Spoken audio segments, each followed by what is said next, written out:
Hello students, तो paper final नज़दीक आते जा रहे हैं और एक क्वेश्चन जो है वो सब पूछते जा रहे हैं कि तैयारी कैसे करें, कौन सी बुक प्रेफर करें, कौन ज़्यादा चीज़ें करनी चाहिए, प्रीवियस ईयर सैम्पल पेपर।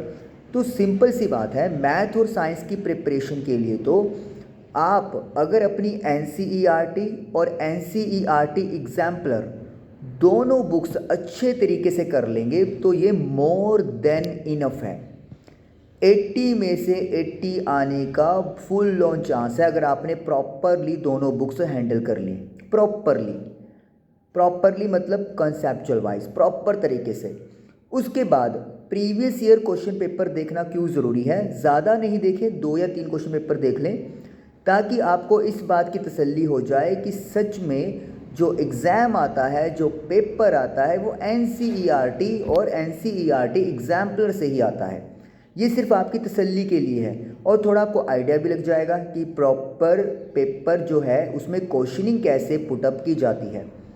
फिर सैम्पल पेपर करना ज़रूरी क्यों है, 1 या 2 सैम्पल पेपर, ताकि आप जो नया पैटर्न बना है उसके अकॉर्डिंगली अपनी रिवीजन कर सकें और एक टाइम देखें कि क्या आप 3 आवर्स में वो पेपर अटैम्प्ट कर सकते हो, किस सेक्शन में आपको टाइम मैनेजमेंट कम करना है, कहाँ पे आपको ज़्यादा करना है। वो सारी चीज़ों का एक छोटा सा आइडिया आपको सैम्पल क्वेश्चन पेपर करके लग जाता है। उसके बाद आपकी रेफरेंस बुक्स आ गई, वो आपकी मर्ज़ी है। अगर एनसीईआरटी एग्जाम्पलर और एनसीईआरटी कर ली तो ये आपकी मर्ज़ी रह जाती है कि आप और कोई बुक फॉलो करते हैं या नहीं करते हैं, वो सिर्फ आपकी एक्स्ट्रा प्रैक्टिस है। लेकिन अगर आपने एनसीईआरटी और एग्जाम्पलर अच्छे से समझ के की है तो कंसेप्ट तो चेंज नहीं होगा ना। कहते हैं ना क्वेश्चन पेपर बाहर से आता है, ये आता है। बाहर से आने का क्या मतलब है, कंसेप्ट तो बाहर से नहीं आएगा ना। अगर कोई स्टेटमेंट आपकी बुक में है वो चेंज होके आ रही है तो चेंज होके वैसे भी आएगी। वो कौन सा किसी बुक में से आपको एज इट इज़ मिल जाएगी, वो तो आपकी अंडरस्टैंडिंग है एट ए टाइम की। अगर आपको वो समझ में आ गया तो आप कर दोगे, अगर नहीं आया तो आप कंफ्यूज हो जाओगे। लेकिन जो क्वेश्चन प्रॉपरली आने हैं उनकी प्रैक्टिस आपको करनी ज़रूरी है।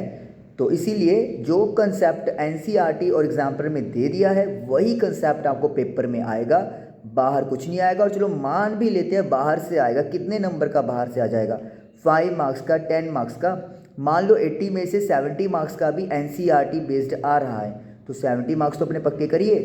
10 मार्क्स के लिए तो कोई बुक वैसे भी किसी को पता है ही नहीं है कि किस में से पक्का शॉर्ट है कि आएगा ही आएगा। तो इसीलिए बोर्ड एग्ज़ाम्स के लिए दोनों बुक्स अच्छे से करके जाइए मैथ साइंस के लिए और आपका एक बहुत अच्छा रिजल्ट आएगा। बस, थैंक यू।